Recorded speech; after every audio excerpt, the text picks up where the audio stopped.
Assalamualaikum warahmatullahi wabarakatuh. Nama saya Zulfani Barsa, jurusan Psikologi Pendidikan dan Bimbingan Universitas Negeri Makassar.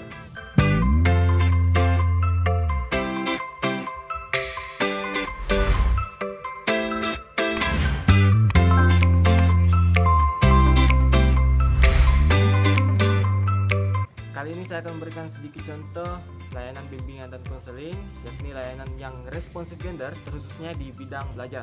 Terlebih dahulu kita harus tahu apa itu gender. Gender adalah karakteristik pria dan wanita yang ada di dalam masyarakat dan itu dipengaruhi oleh sosial dan budaya atau lingkungan sekitarnya. Gender itu memiliki tingkatan, untuk laki-laki itu disebut maskulin dan untuk perempuan disebut feminin.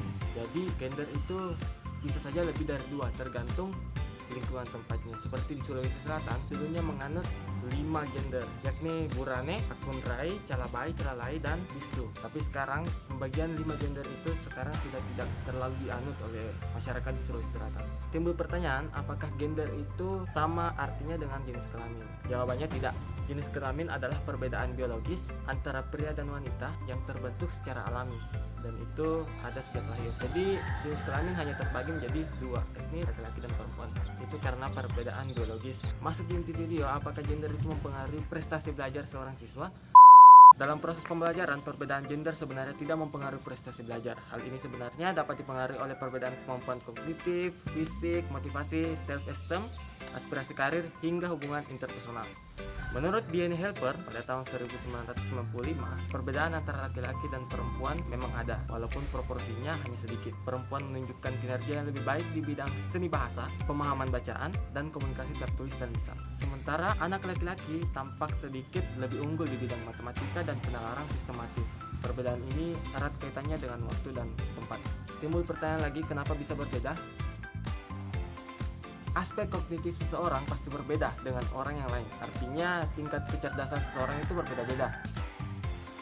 Sebelum puberitas, fisik laki-laki dan perempuan memiliki kemampuan yang sama. Tapi setelah puberitas, laki-laki memiliki kelebihan dalam tinggi dan kekuatan otot serta daya tahan tubuh. Tapi bukan berarti perempuan itu lemah.